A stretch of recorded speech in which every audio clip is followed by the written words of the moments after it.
Today we're driving a 2007 Lotus Exige S220 courtesy of Colin out here at Tamale Track Days at Chuckwalla in Southern California. By the way, Tamale Track Days, awesome org, and use the link in the description if you want to join them and get a free t-shirt at your next track day. Full mod list, as always, is down in the description.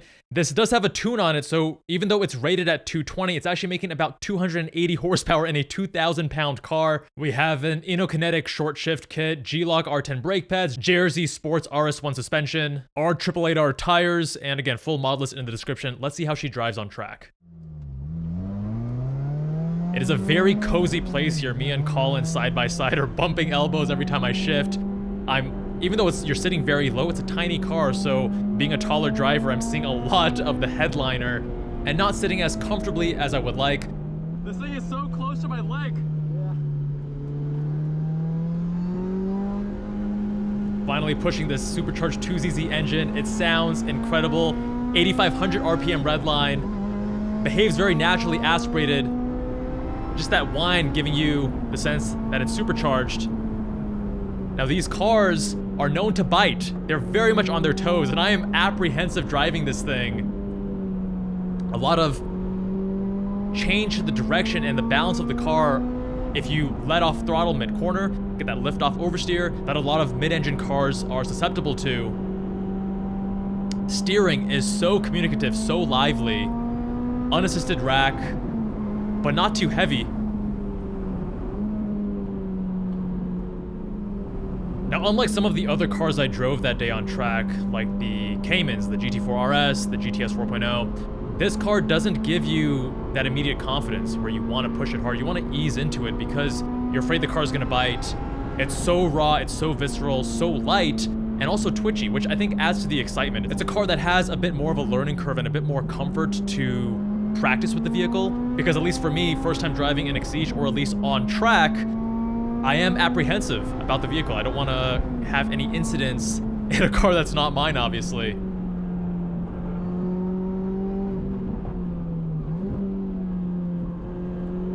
Very communicative chassis with the bucket seats and with just the way that the car is set up. She's lively! Yep, she's lively, and you can feel everything that's going on. It's a different kind of fun, though. Going real slow here because dirt got kicked up onto the track. Brakes are feeling nice and solid. Again, the whole car feels like a few steps in the race car direction without going full race car. Still street legal, still a car that is towing that line, but far more raw and visceral, lightweight, hyper responsive to your inputs. You can really change the nature of the nose based on your throttle, in or out. If you have a little bit of understeer, you let off the throttle, it tucks in. But don't do too much, because then of course you're gonna get that lift-off oversteer. Shifter doesn't feel great. A lot of Lotus Exige and Elises don't have great shifter feel. This one is better though. He has a newer generation of the short shift kit, as well as some engine mounts that help it feel a little bit more crisp as you're going between gates and going between gears, but again, maybe pumping elbows with the person in the passenger seat.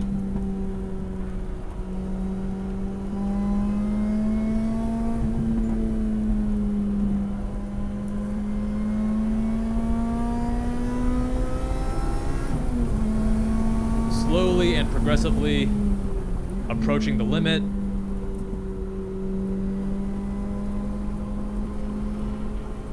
I'm a big fan of the Elise and Exige just because they give you that connected, raw feeling. They keep you on your toes, and that greater learning curve, I think, is part of the fun, part of the engagement.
Again, using the throttle to slightly tuck in the nose.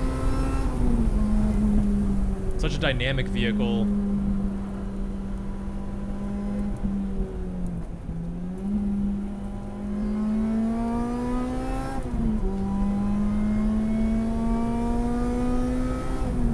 This is such a dream car, especially to drive on track. I wish it was a track that I was more comfortable at so I could push it quite a bit harder because I'm, of course, several seconds off the pace.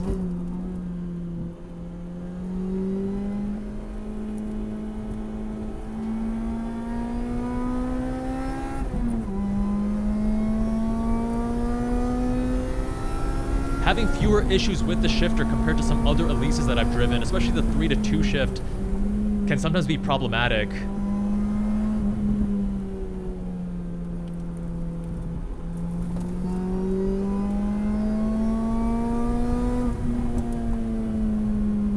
And the funny thing is that when you have a passenger, because the car is so light, it actually significantly changes the overall weight of the car as a percentage, because again, the car weighs right around 2,000 pounds. We have an open diff here, and I'm also not pushing the car as hard, so even if I were to push it harder, you're not going to get that throttle-induced rotation and oversteer that you might be used to.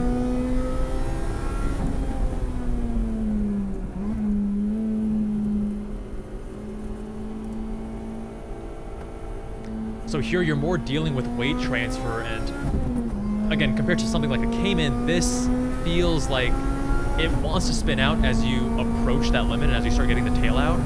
It's not going to be as progressive. And part of that is also the shorter wheelbase, right? Very small car.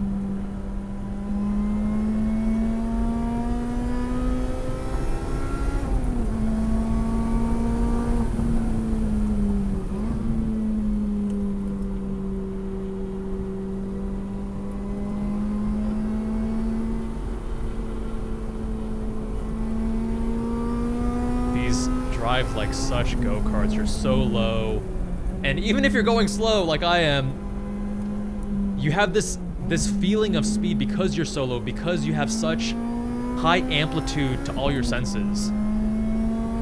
The sound, the vibrations.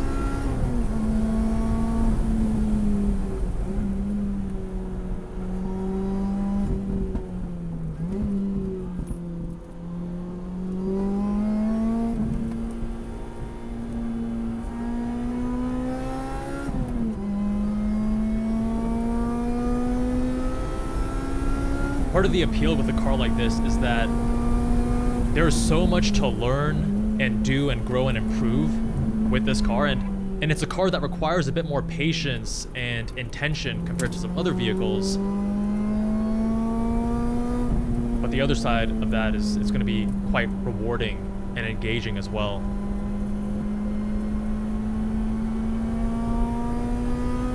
The owner, Colin, has been considering selling this and getting a Rush SR, actually, because he's the kind of driver that enjoys the lightweight, directionally more race car feel, and the Rush SR takes it even more in that direction. Those are not street legal, those are track only vehicles.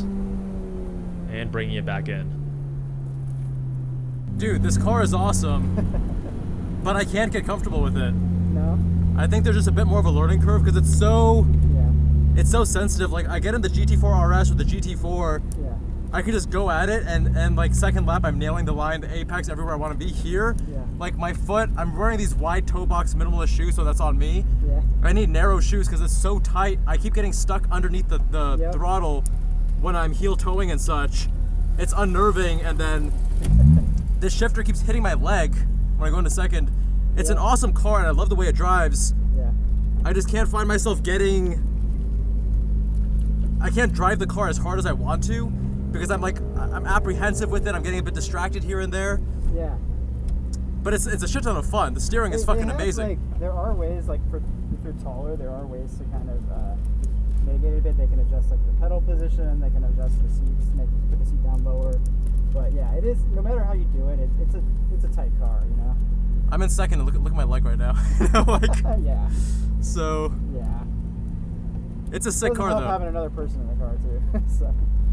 Yeah, sorry I keep bumping you occasionally. My bad, just, you know, the shifter. But hey, great driving, man. That was fun. Was that? Great driving. That was fun. Thanks, dude. Yeah, I feel kind of embarrassed actually, because like, you know, missing the line, missing the apex here and there. It's fine. I mean, you know, it's the first time you ever got in this car. Like, right? Appreciate that, So man. It's It's a lot of fun though. yeah. This is a car that Steering feels good, right? super visceral. Sorry, Steering feels pretty solid. dude, it's a f***ing amazing, f***ing amazing steering. Oh yeah. My fellow steering wheel, Yeah. steering feedback aficionado. Yeah, there's just like, I don't know, there's just nothing as raw as this car that, like, without going to like a, you know, like a Caterham or like a Ariel Atom or something like that, you know? Yeah.